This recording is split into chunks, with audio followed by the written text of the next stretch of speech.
Okay, picture this. December 6, 1912, Amarna, Egypt. You've got Ludwig Borchardt and his German team digging, and they hit something incredible. It's this bust, just head and shoulders, and it's almost perfect. And the reaction, I mean, it was instant. Borchardt himself, you can feel the excitement in his diary notes if you looked at.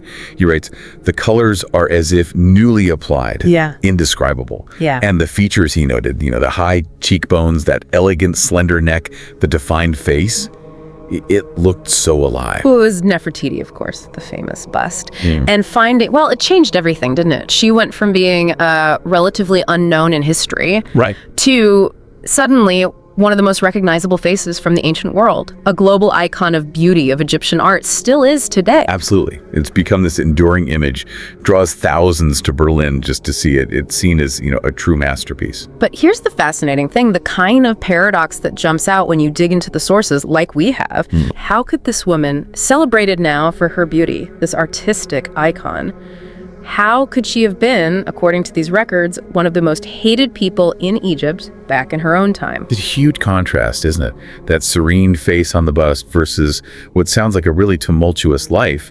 3,300 years ago. This pile of research we've got, it definitely goes way beyond just that image. It paints a much more complex and, often darker picture. Totally. So that's our plan for this deep dive, right? To get past the modern icon, use only what these sources tell us, and really unpack the story of Nefertiti, her life, her reign with Akhenaten, the huge changes they forced through, and why they became so incredibly unpopular. Yeah, we need to explore all those mysteries. Where did she even come from? How did she get so much power? What exactly were these big changes? And then, poof, why did she just vanish from the record? Exactly. Let's start right there with the origins, because for someone so famous now, it's surprising how little we actually know for sure about her beginnings. That's a really key point in the material. We think she was born around, 1370 BCE, maybe Thebes. But before she marries Amenhotep IV, the details are, they're pretty thin. There are a few main theories about who her parents were that pop up in the sources. Okay, one idea connects her to Ai. He was a big advisor to Amenhotep IV, right? Yeah, an important figure. But there's a wrinkle the sources point out. Texts mention Ai's wife, Te, was Nefertiti's wet nurse. Ah, not her mother. Exactly. Which kind of casts doubt on the daughter of Ai theory, or at least complicates it. Right.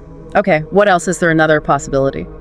Well, another one floated is that she was actually the daughter of Amenhotep III. That would make her Akhenaten's sister or half-sister. But that also seems unlikely. It does, yeah, because she's never given the title king's daughter in any records we have.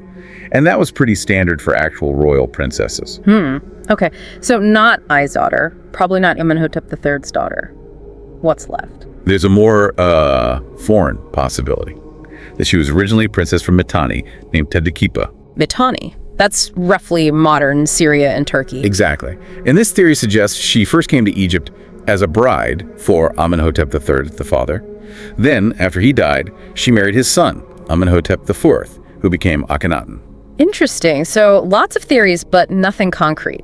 Pretty much. Yeah. What we do know is she enters the picture around 1353 BCE, marries Amenhotep IV in Thebes. She's about 17. He's just taking the throne. And the picture the sources paint is not just of a typical queen consort. She sounds ambitious, really interested in politics, religion. Absolutely. The material suggests she had a strong personality and wasn't content to just stay in the background. She seems to have had a significant influence on Amenhotep I's reign, especially concerning religious matters. Which brings us to the Aten, right? The big religious shift. Yes. So Egypt at the time, fundamentally polytheistic, lots of gods. The Amen cult in Thebes was dominant, politically powerful, but ordinary people often had their own personal deities they focused on. And Nefertiti's chosen deity was the Aten, represented as that sun disk with the rays ending in hands. That's the one. And the sources strongly suggest that Akhenaten's intense focus on the Aten was deeply connected to Nefertiti's own devotion. Now, Aten worship wasn't totally new, was it? I think the sources mentioned Amenhotep III had some respect for it. He did. It wasn't pulled out of thin air. But under Akhenaten and Nefertiti, it transformed into something else entirely. The sources use the word fanaticism. Fanaticism. That's strong, and it led to revolutionary actions. The material is clear. Worship of all other gods was banned. Just like that band. Banned. Temples to other gods. Yeah. Shut down. Ordered closed. The Aten was declared the only god Egyptians could worship. And this happened, according to the sources, very quickly.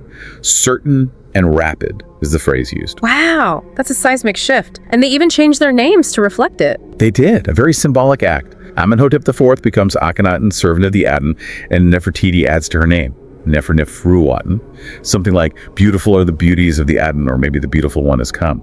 Their whole identity got wrapped up in this new single deity. Okay, so single god declared, old temples closed, names changed, but they're still in Thebes. Right, and Thebes is basically ground zero for the old religion, especially the Amun cult. Yeah. Statues, temples, symbols everywhere. So it's impossible to build their new world there. Exactly. The sources say it was just untenable. So the solution, build a whole new capital city from scratch. Akhetaten, horizon of the Aten. Precisely. And they chose a spot in Middle Egypt, sort of between the old power centers. Yeah, roughly halfway between Memphis and Thebes. The traditional story, mentioned in the material, is that the god Aten guided Akhenaten there. But the location had practical advantages too. Like what? Well, the sources highlight a few things. It was secluded, easier to defend, the land was fertile, but maybe most importantly, it was virgin territory. No major cult had ever been based there. A blank slate. No baggage from the old gods. Exactly. Perfect for a totally new beginning, away from the influence of the priests and the established order. So when did they start building? Akhenaten visited around his 5th year as king, 1349 BCE. That's right, the first official visit. He orders construction. And the speed, reading about it, is pretty amazing. How did they do it so fast? Well, they opened a big quarry nearby, and they used these smaller, standardized limestone blocks called talatat. Talatat. Yeah. They were much lighter than the huge blocks used before, so easier to handle, quicker to assemble. They even brought in experienced workers, some from the Valley of the Kings, and housed them nearby. So things moved quickly. Incredibly quickly. By the time Akhenaten came back just a year later, a huge amount was already done. Although he then decided he wanted it even bigger, ordered the city borders expanded, which slowed things down a bit for the final completion. But eventually they moved in. 1346 BCE, the royal family sets up shop in Akhetaten. They do. And by this point, something fundamental seems to have changed with Nefertiti's own status. How so? The sources are quite specific. Akhenaten elevated her, gave her a status the material translates as Ish Ferdovunluk, which sounds like co-regency, or at least an equal partner. Equal to the pharaoh. Essentially, yes. And with that came powers no Egyptian queen had ever held before. Like what kind of powers? Are there examples? Oh yeah, specific examples. She had her own temple complex, the Maru Aten, and even more striking are the depictions of her. She's shown doing things only pharaohs did. Such as? Smiting Egypt's enemies, interrogating captives, receiving foreign delegations on her own. Things absolutely reserved for the king before this. Wow. So this wasn't just symbolic. Not at all. And you see it in the art too. Yeah. Statues of Nefertiti start appearing that are the same size as Akhenaten statues. Signifying equality. Exactly. A very public statement about their shared authority in this new order they were building. But all this change, this concentration of power, forcing this single god on everyone, it couldn't have gone down well universally. No, definitely not. The sources make it clear that resistance started building pretty significantly. Who, mainly? Well, think about who loses out. The established noble families, their power base was challenged, and especially the priesthood of Amun and the other old gods. Their entire world, their wealth, their influence was being dismantled. Right, so it wasn't just about Akhenaten and Nefertiti gaining power, but how they were using it, imposing Acton. Precisely. And while the people actually living in the new city, Akhetaten, might have outwardly shown respect, the sources suggest the general population across Egypt grew deeply unhappy. That unhappiness apparently festered over time into real hatred for both Akhenaten and Nefertiti. And how did the royal couple react to this growing resentment? They seem to have withdrawn. The picture painted is one of increasing isolation. They spent more and more time confined within the royal palace complex in Akhetaten. It became effectively the only place they felt truly safe. You can almost feel the tension. Did they increase security? Very much so. The sources mention Akhenaten keeping large numbers of soldiers close. Areas around the palace were specifically for the militia. Guard posts throughout Akhetaten were increased. And didn't they use foreign soldiers for personal guards? Yeah, that's an interesting detail. They often chose guards from non-Egyptians, likely because they were seen as less susceptible to the local discontent, more loyal perhaps only to the king and queen. So a royal family increasingly cut off, living in a bubble. It seems that way. The records note their last known public appearance together was around 1342 BCE. After that, they apparently didn't attend major ceremonies or festivals together again before Akhenaten died a few years later, maybe 1336 or 1334 BCE. In 1342 BCE, that year also brought personal tragedy, didn't it? It did, a very sad event. Around that same time, in Akhenaten's 14th year as king, their daughter Menkaten died. The sources suggest it might have been during childbirth. Is that the event shown in that famous relief? Yes, there's a very poignant relief carving mentioned that shows Akhenaten and Nefertiti mourning together over their daughter's body, a rare glimpse of private grief. And then, well, right after this devastating loss, Nefertiti just vanishes. Yes. Shortly after Menkaten's death, Nefertiti disappears completely from the historical record. It's one of the biggest mysteries surrounding her. And Egyptologists have several theories outlined in our material about what might have happened. Okay, let's go through them. What are the possibilities? Well, one idea is linked to succession. She'd had 6 daughters, but crucially, no son, no male heir for Akhenaten. So one theory is she might have simply fallen out of favor, been pushed aside, maybe even exiled. Plausible, maybe. What else? A sadder possibility relates directly to the grief. Perhaps the loss of Menkaten was too much, and she might have taken her own life. That's a somber thought. Are there theories where she doesn't just disappear, but maybe changes roles? Yes, and this one's really intriguing. It suggests she didn't vanish, but rather took on a new identity. She might have ruled for a short time as a pharaoh, possibly under the male name Smenkhkare. As a man. Potentially, yes. Acting as a co-regent or even succeeding Akhenaten briefly, maybe to bridge the gap until Tutankhamun could take over. Remember, Tutankhamun married her daughter, Ankhesenaten. Okay, that's complex. Any others? Could she have ruled alone after Akhenaten died? That's another possibility floated, a brief solo rule. And then there's that really dramatic theory involving the Hittites. Ah, yes. That one involves international politics. The theory goes that Nefertiti, maybe after Akhenaten's death, wrote to the Hittite king. The Hittites were a major power in Anatolia, modern Turkey. Asking for what?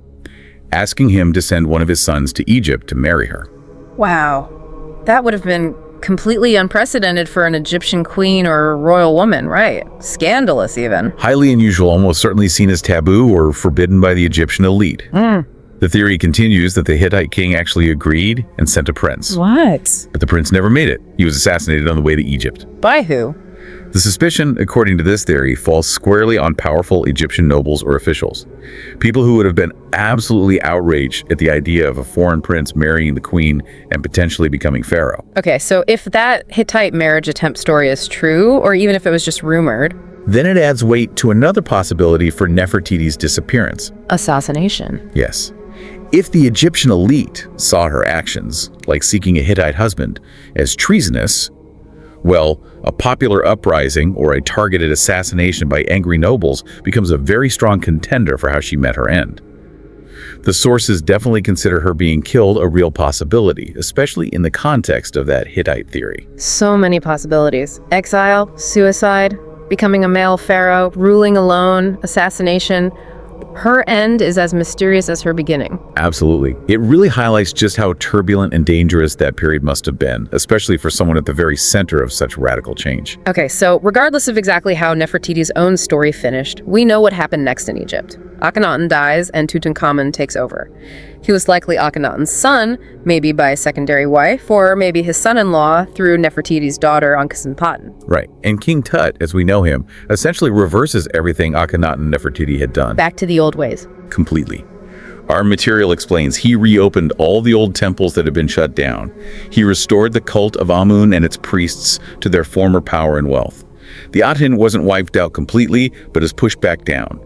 Just one god among many again, its special status gone. And what about their city, Akhetaten? It didn't last. Without the royal court and the religious focus, it was gradually abandoned, people drifted away, and eventually it just fell into ruin. And there were attempts to erase Akhenaten and Nefertiti themselves from memory? Oh, definitely. The sources talk about systematic efforts, likely by the general populace and maybe encouraged by the restored priesthoods, to literally chisel their names and images off monuments. You can still see the damage on surviving reliefs and statues. The goal was damnatio memoriae, condemning their memory, pretending they never existed. But as we said at the start, they didn't totally succeed. No, because somehow, through all that, the bust survived. Found thousands of years later by Borchardt. Exactly. It escaped the destruction, survived the erasure attempts, and it stands today, just as beautiful, just as compelling as when it was first carved. It ended up in the Egyptian Museum in Berlin back in 1924 and still mesmerizes visitors. It's quite the twist. Our sources end with this really interesting thought about that paradox. Yeah. That despite being so intensely disliked, maybe even hated by many during her actual lifetime, Nefertiti has found after her death this incredible level of interest and admiration, the kind of respect she probably only received within the very insulated walls of her own palace back then. It's a powerful irony, isn't it, how history and memory work. And that really brings us to the end of this deep dive. We've used these sources to look behind that famous, beautiful face.